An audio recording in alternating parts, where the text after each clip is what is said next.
अस्सलाम वालेकुम। कैसे हैं आप सब? ठीक ठाक हैं? विंटर जो है वो एंजॉय हो रहा है। अपना बहुत ज़्यादा ख्याल रखिएगा। चलते हैं आइसोमेरिज्म के नेक्स्ट पार्ट की तरफ। ठीक है, हमने आइसोमेरिज्म की डेफिनेशन की, उसके साथ हमने कहा कि it is of two types, structural isomerism and geometric और सिस ट्रांस आइसोमेरिज्म। हम यहाँ पे जो स्ट्रक्चरल आइसोमेरिज्म है उसकी टाइप्स को डिस्कस कर लेते हैं। स्ट्रक्चरल आइसोमेरिज्म, ठीक है, इसकी टाइप, पहले इसकी अपनी डेफिनेशन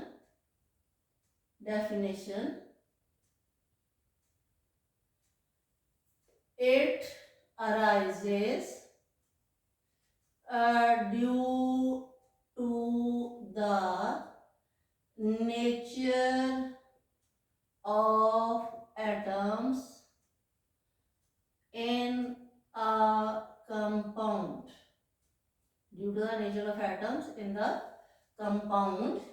ठीक है, types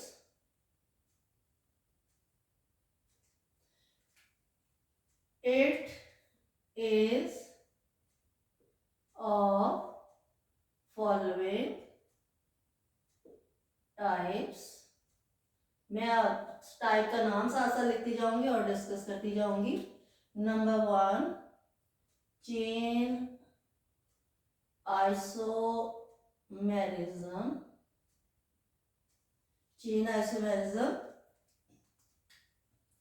it arises due to the arrangement of atoms in a molecule। ठीक है, अब यहाँ पे एग्जाम्पल डिस्कस कर लेते हैं। अभी आपको पता चलेगा अरेंजमेंट क्या होती है। C5H12 सॉरी जी, पेंटेन, इसके 3 स्ट्रक्चर्स बनते हैं जिसमें कार्बन की अरेंजमेंट जो है वो डिफरेंट हो जाती है। हम इसके 3 स्ट्रक्चर्स बनाएंगे। फर्स्ट ऑफ ऑल हम 5 कार्बन एटम्स जो हैं उनको स्ट्रेट ज्वाइन कर देंगे, और आपको पता है कि हर कार्बन जो है वो 4 बॉन्ड्स रखता है। यहाँ पे आप बेटा देखो तो ये एक बॉन्ड है और इस कार्बन के 3 बॉन्ड्स है। इस तरह अगर आप हर तरफ देखोगे कि कार्बन 4 बॉन्ड्स बनाएगा, it is called an pentane. ठीक है, और तीनों बनाने हैं स्ट्रक्चर डिस्कस करते हुए C5H12। ठीक हो गया, 3 5 6 7 8 9 10 3 3 6 और 6 जो है वो 12 हो गया। अच्छा जी, अगला स्ट्रक्चर हम बनाते हैं CH3 CH2 CH3 और एक कार्बन हम यहाँ पे ब्रांच के तौर पे बना देंगे। आप देखिए कि इसमें भी C5 है और हाइड्रोजन है वो 12 है। It is called isopentane. मैं एक लेक्चर आपका वो भी इसमें तैयार करूंगी कि नॉर्मल आइसो एंड नियो जो है वो क्या होते हैं। थर्ड आइसोमर, तीनों आइसोमर बनाने जरूरी हैं। मैं बार बार कह रही हूँ, कोई एक फॉर्मूला बना के ये ना कह दीजिएगा कि हमने एक एग्जाम्पल कर दी। इसकी एक एग्जाम्पल में तीनों स्ट्रक्चर्स आएंगे। ओके, अच्छा, उसके बाद हम 3 की चेन बना लेते हैं। ठीक है, इसके साथ हम हाइड्रोजन लिख लेते हैं और 4th कार्बन को यहाँ लिख के उसके हाइड्रोजन और 5th कार्बन को यहाँ लिख के उसके हाइड्रोजन लिख लेते हैं, और ये हमारे पास कहलाता है नियोपेंटेन। नियोपेंटेन। अब आप देखो कि हमने कहा कि चेन आइसोमेरिज्म जो है it arises due to the arrangement of atoms in a molecule. आप देखिए कि C5H12 जो है वो पेंटेन है और इसमें ये स्टेट अरेंजमेंट है। इस अरेंजमेंट में एक ब्रांच आ गई, इस अरेंजमेंट में 2 ब्रांचेस आ गई, तो इट मीन्स कि अरेंजमेंट जो है वो हर एक में डिफरेंट है, that is why it is called chain isomerism. Okay हो गया। नेक्स्ट हम अगली टाइप पे चलते हैं। तो अगली टाइप पे जाते हुए सेकंड टाइप हमने पिछले पार्ट में बनाई थी, दैट इज द पोजिशनल, या पोजीशन भी कह सकते हो, पोजिशनल आइसोमेरिज्म। ठीक है, इसमें क्या होता है कि कार्बन चेन जो है वो सेम रहती है, कार्बन एटम सेम रहते हैं, लेकिन इसमें जो फंक्शनल ग्रुप होता है उसकी पोजीशन चेंज हो जाती है, उस चेन में फंक्शनल ग्रुप की पोजीशन चेंज हो जाती है। इसमें 2 एग्जांपल्स हैं और हर एग्जांपल के 2 पार्ट हैं। इसमें 2 एग्जांपल्स डिस्कस की गई हैं आपकी बुक में, तो उसके 2 पार्ट्स हैं। हर एग्जांपल के 2 पार्ट्स बनाना जो है वो जरूरी होते हैं। ठीक है, पोजिशनल आइसोमेरिज्म जो है इसमें definition, it arises due to the position of same functional group in the molecule। अच्छा जी, अब यहाँ पे आ जाते हैं हम इसकी एग्जाम्पल पे। इसकी 2 एग्जाम्पल हैं, एक उसमें फंक्शनल ग्रुप के साथ और एक डबल बॉन्ड भी फंक्शनल ग्रुप होता है उसके साथ डिस्कस की हुई है। ठीक है, एक एग्जाम्पल है हमारे पास 3 कार्बन एटम की चेन है। ठीक है, ये हमारे पास 3 कार्बन एटम की चेन है। हमने जो फंक्शनल ग्रुप चूज किया है that is the chloro, hello का हमने क्लोरो, एक हमने फर्स्ट कार्बन के साथ लगा दिया है, इधर से देखें तो ये फर्स्ट है, इधर से देखें तो ये फर्स्ट है। ठीक है, हमने फर्स्ट के साथ लगा दिया और इधर हमने इसको सेकंड के साथ लगा दिया।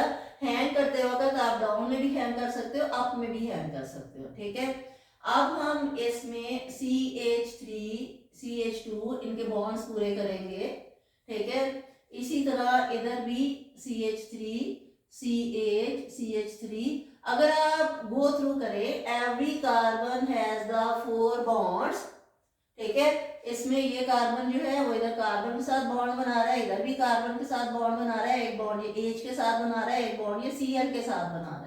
ठीक है, हम फंक्शनल ग्रुप जिधर से नियर होता है उधर से नंबरिंग करते हैं। It is the carbon number 1, it is called 1 chloro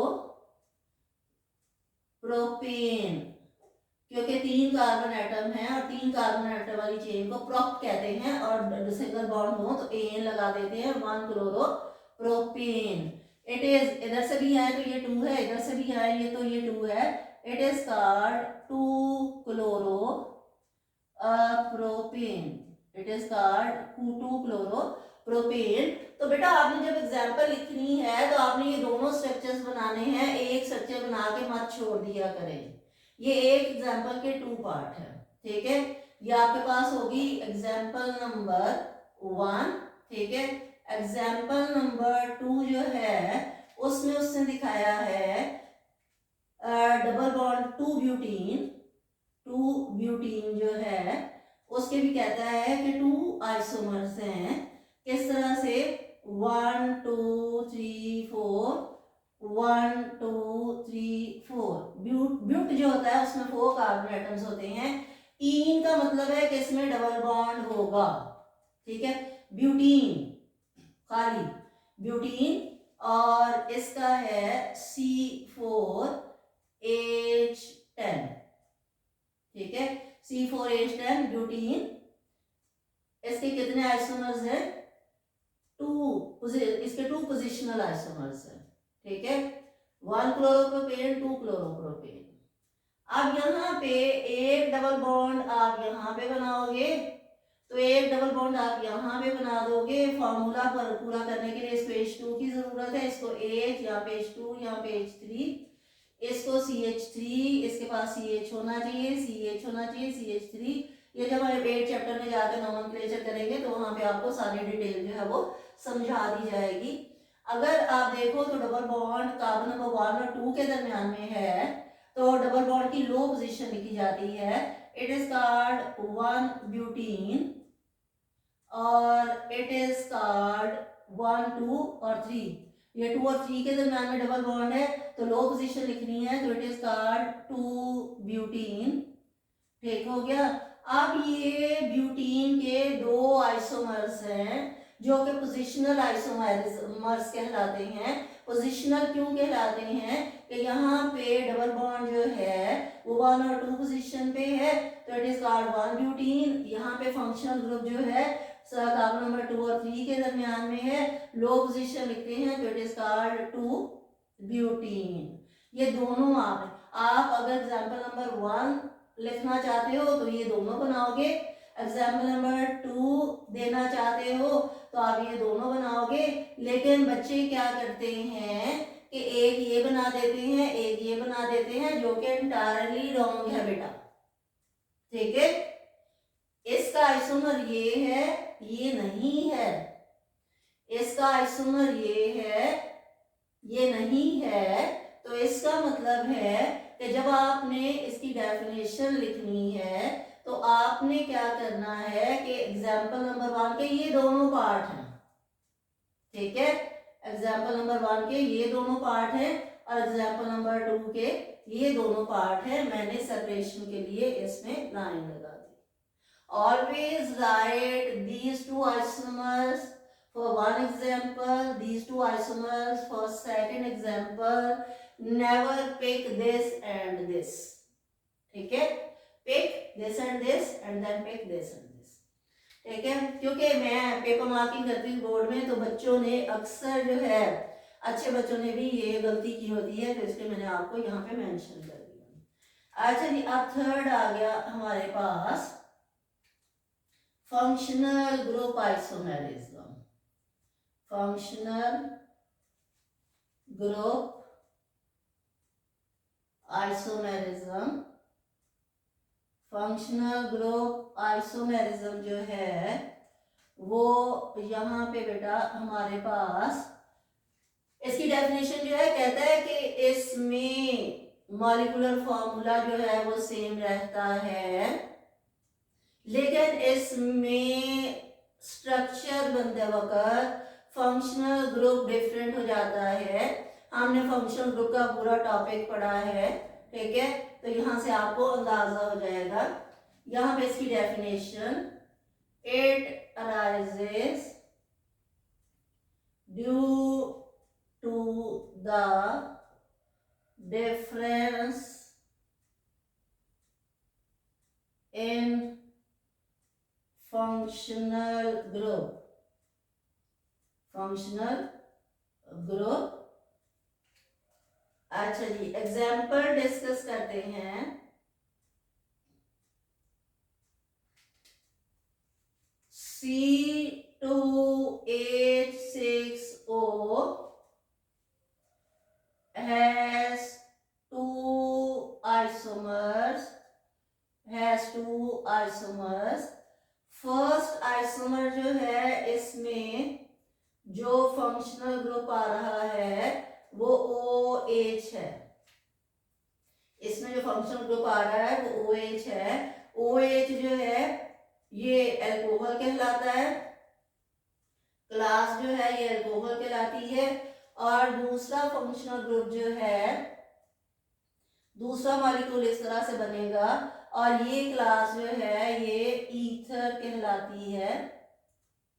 तो इसका मतलब हुआ कि दो डिफरेंट फंक्शनल ग्रुप्स हो गए, एक अल्कोहल का हो गया और एक ईथर का हो गया, but the number of the atoms are the same. Number of atoms जो है वो सेम है। अब यहाँ पे ये आपके पास इथाइल अल्कोहल हो गया। ठीक है, और ये जो है ये आपके पास डाई मिथाइल ईथर हो गया। ठीक है, ये हो गया functional group isomerism. Functional group isomerism में आप देखें तो फंक्शनल ग्रुप की क्लास चेंज हो गई है, एक क्लास जो है बल्को है और दूसरी क्लास जो है वो ईथर है, ठीक है। तो इस तरह से आपने एक्सप्लेन करना होता है।